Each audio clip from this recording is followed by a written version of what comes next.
Paris سے جو خبر ہے، وزیراعظم شہباز شریف صاحب نے M D I M F سے ملاقات کی ہے اور جلد فنڈز جاری کرنے کی اپیل کی ہے۔ وزیراعظم پاکستان نے شہزادہ محمد بن سلمان سے بھی ملاقات کی ہے۔ خیر سگالی کے جو پیغامات ہیں وہ ایکسچینج ہوئے ہیں۔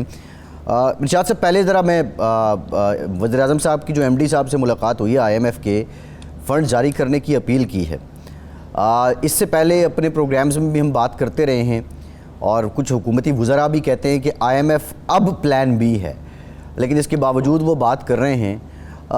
گورنمنٹ کی اپروچ کیا ہے؟ کیا ایک آئی ایم ایف کو وہ آپشن کے طور پہ لے رہی ہے اور یہ بھی اسی سلسلے کی کڑی ہے، اور آئی ایم ایف بھی اس بات کو باور کر چکا ہے کہ اب پاکستان ہمیں آپشن کے طور پہ ہی سمجھ رہا ہے، پلان بی ان کا انٹیکٹ ہے؟ عباس صاحب، گورنمنٹ کی اپروچ یہ ہے کہ کوئی اپروچ نہیں ہے۔ کچھ پتہ نہیں چل رہا کہ گورنمنٹ چاہتی کیا ہے۔ دیکھیں، وزیر اعظم جب ریکویسٹ کرتے ہیں، وزیر اعظم جب بار بار آئی ایم ایف سے ریکویسٹ کرتے ہیں، یہ کہتے ہیں کہ ہم آپ کی تمام شرائط مان لیتے ہیں، تو پھر اسحاق ڈار صاحب کے یا کسی وزیر کے کسی بیان کی کوئی اہمیت باقی نہیں رہتی۔ یعنی آج کی خبر یہ ہے کہ وزیر اعظم صاحب ابھی بھی پر امید ہیں کہ آئی ایم ایف مہربانی کرے گا، آئی ایم ایف کچھ نہ کچھ ہماری جھولی میں ڈالے گا، اس لیے کہ ہمارے دوست ممالک جن سے ہمیں بہت زیادہ توقعات وابستہ تھیں اور بے جا طور پر ہم نے توقعات وابستہ کر لی تھیں اور خوش فہمی کا شکار ہو گئے تھے، وہ بھی ہمیں کھل کر کہہ رہے ہیں کہ جناب پہلے آپ آئی ایم ایف سے مہر لگوائیں، آئی ایم ایف سے سرٹیفکیٹ لیں، اس کے بعد ہم آئیں گے، انویسٹمنٹ کی طرف بھی آئیں گے، آپ کے رول اوور بھی کریں گے اور باقی معاملات بھی کریں گے۔ تو اس بنیاد پر پھر یہ کہنا کہ جی اب وہ I M F option B ہے، آپشن بی تو نہ ہوئی۔ آپشن بی اگر ہوتی تو جب آپ نے دیکھیں، ایک چیز بڑی امپورٹنٹ ہے، یہ جو انویسٹمنٹ پلان ہمارا آیا ہے اور جس پر مصدق ملک صاحب نے کہا کہ یہ تھا ہمارا پلان بی اور جس کے بعد ہمیں ضرورت نہیں رہے گی آئی ایم ایف کی، اس کے پلان کے سامنے آنے کے بعد، وہ کونسل تشکیل دینے کے بعد، نوٹیفیکیشن جاری ہونے کے بعد، حکومت کے دعووں کے بعد کیا ہوا ہے کہ کیا ہماری جو اسٹاک ایکسچینج ہے وہ اوپر گئی ہے یا نیچے گئی ہے۔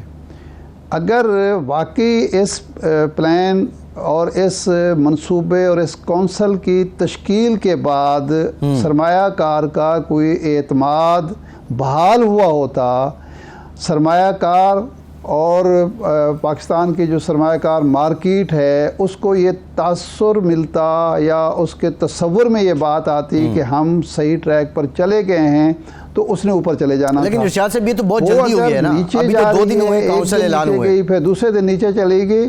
نہیں، اعلان کے بعد بھی تو ایک تاثر بننا چاہیے تھا۔ اعلان کا مطلب یہ تھا کہ ہم سرمایہ کار کو، بیرونی اور اندرونی کو یہ تاثر دے رہے ہیں، یہ یقین دہانی کرا رہے ہیں کہ ہمارے پاس پلان بی موجود ہے اور ہم اس طریقے سے یہ کر رہے ہیں۔ اس کا تاثر کیا بنا ہے؟ یہ کوئی معمولی بات نہیں ہے۔ اب اگر بیرومیٹر ہے اسٹاک ایکسچینج کوئی، تو پھر اس سے ہمیں سمجھنا چاہیے کہ وہاں کیا تاثر ابھرا ہے۔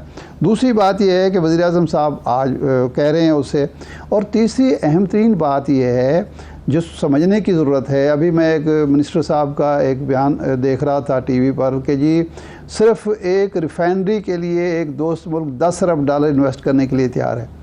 یہ 9 ارب یا 10 ارب کا فگر ہمیں سابقہ حکومت کے دور میں آج سے 2.5-3 سال پہلے بھی ملا تھا، تو بڑے دعوے کیے گئے تھے، بڑے اعلانات کیے گئے تھے، لیکن عملاً ایک پھوٹی کوڑی بھی انویسٹ نہیں ہوئی۔ اور کل کی جو رپورٹ تھی ہمارے اپنے اداروں کی کہ 21% غیر ملکی سرمایہ کاری کم ہوئی ہے، تو اس کا مطلب یہ ہے کہ آئی ایم ایف کے پاس جانا ہماری مجبوری ہے، ہماری ترجیح اول ہے، ہمارا پلان اے ہے۔ ارشاد صاحب ایک سوال یہ ہے، دیکھیں یہ اب یہ سوال یہ ہے، کرنا ہے پھر ہمیں کر گزرنا چاہیے۔ وزیر اعظم پیرس میں ہیں، پاکستان کی وزیر مملکت برائے امور خارجہ ہنا ربانی کھر صاحبہ یہ کہتی ہیں کہ پاکستان چین اور امریکہ میں سے کسی کا انتخاب نہیں کرے گا۔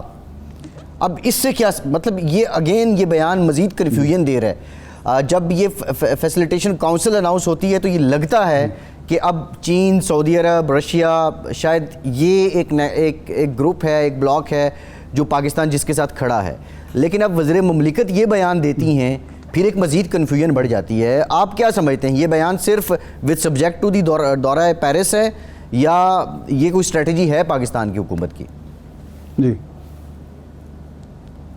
نہیں، جب ہمارے وزرائے کرام جو ہیں وہ بیان دیتے ہیں کہ یہ ہے پلان بی، اور ساتھ ہی نام لے دیے جاتے ہیں کہ چین ہے، سعودی عرب ہے، قطر ہے، یو اے ای ہے، اب ان کے ذریعے ہم آگے بڑھیں گے، تو لازمی بات ہے کہ جو ہماری پالیسیز پر، ہماری سٹیٹمنٹس پر، ہمارے ارادوں پر نظر رکھنے والے لوگ ہیں، میری مراد امریکہ ہے یا یورپ ہے، وہ یقیناً ری ایکشن دیں گے. اور اگر یہ بات کہنی پڑی ہے ہنا ربانی خان صاحبہ کو کہ اس کا مطلب ہے ہمیں کہیں نہ کہیں کوئی ری ایکشن محسوس ہوا ہے کہ یہ جو باتیں اممیچور کہہ دی جاتی ہیں. جب یہ رجیم چینج سے پہلے بھی ہم سنتے تھے کہ جی $35 ارب وہاں سے آ رہا ہے، $8 ارب وہاں سے آ رہا ہے، $2 ارب وہاں سے آیا ہے. اس وقت بھی آپ کو علم ہے، تو میں تو یہی کہتا تھا کہ بھائی ایسے انویسٹمنٹ نہیں آتی، ایسے لوگ پیسے اب درختوں پر لگنا بند ہو گئے ہیں. ایک دور تھا جب ہم کسی کی جنگ کے حصہ دار تھے تو اس وقت ہمیں ڈالر اس طرح سے ملتے تھے کہ شاید یہ درختوں پر اگتے ہیں، لیکن اب ایسی بات نہیں ہے. اب تو اگلے کہتے ہیں کہ جناب پروجیکٹ دیں. ہماری حالت یہ ہے کہ ایک ریفائنری والی جو بات چل رہی ہے کہ 3 سال میں ہم کوئی فیزیبلٹی نہیں دے سکے سعودی عرب کو، اب پھر وہی ریفائنری کی بات ہو رہی ہے. سوال یہ ہے کہ آپ کے ہاں جو سرخ فیتا ہے، آپ کے ہاں جو کک بیکس کا معاملہ ہے، آپ کے ہاں جو ایک سست روی اور کام چوری کا کلچر ہے، آپ کے ہاں بہت سارے اور جو مسائل ہیں. ہمیں 2-3 سال پہلے جب ہم 4 سال پہلے چائنا گئے، وہاں ہمیں یہ بات سننی پڑی. جب دوسرے لوگوں سے ہم ملتے ہیں تو وہ کہتے ہیں جی جو کام ہمارے ہاں 6 دن میں ہوتا ہے آپ کے ہاں 6 سال میں نہیں ہو پاتا. صحیح ہے. آپ اپنی جو رویے ہیں، طرز عمل ہے، انداز کار ہے، وے آف گورننس ہے، اس کو آپ درست کرتے نہیں ہیں. آپ سبز باغ دکھانا شروع کر دیتے ہیں. جب تک یہ نہیں ہوگا اور انویسٹمنٹ مثلا آ بھی جاتی ہے کوئی پروجیکٹ، تو کیا اس کے نتائج آپ بالکل ٹھیک ہے ارشاد صاحب، یہ 1 مہینے میں 3 مہینے میں آئیں گے؟ یہ بالکل جائز بات ہے، درست بات ہے. نہیں، بات میری مکمل کرنے دیں، بات مکمل ہونے دیں. بات یہ ہے کہ جو اس وقت ہماری ضرورت ہے، ہمیں فوری طور پر $4 ارب یا $6 ارب فوری چاہیے. کیا ہم اس کا کوئی بندوبست کر چکے ہیں یا کر رہے ہیں؟ 30 جون کو جو ہم نے پیمنٹس کرنی ہیں وہ ہمارے پاس موجود ہیں. 31 دسمبر تک جو ہمیں پیمنٹس کرنی ہیں اس کے لیے ہمارے پاس کچھ ہے. ہمارے ریزرو کم ہو رہے ہیں، ہماری انویسٹمنٹ کم ہو رہی ہے، ہماری ترسیلات زر ریمیٹنسز کم ہو رہے ہیں، ہماری ایکسپورٹ کم ہو رہی ہے. تو یہ تو فوری نوعیت کی چیزیں ہیں جو ہمیں کرنی ہیں. یہ ہمیں دکھائے جا رہے ہیں، خواب دکھائے جا رہے ہیں کہ اگلے 3 سال میں یہ ہو جائے گا، 12 سال میں یہ ہو جائے گا، 10 سال میں ہو جائے گا. یہ بات کی باتیں. پہلے فوری جو کچھ ہمیں درکار ہے وہ کہاں سے ہوگا یہ بتانا چاہیے.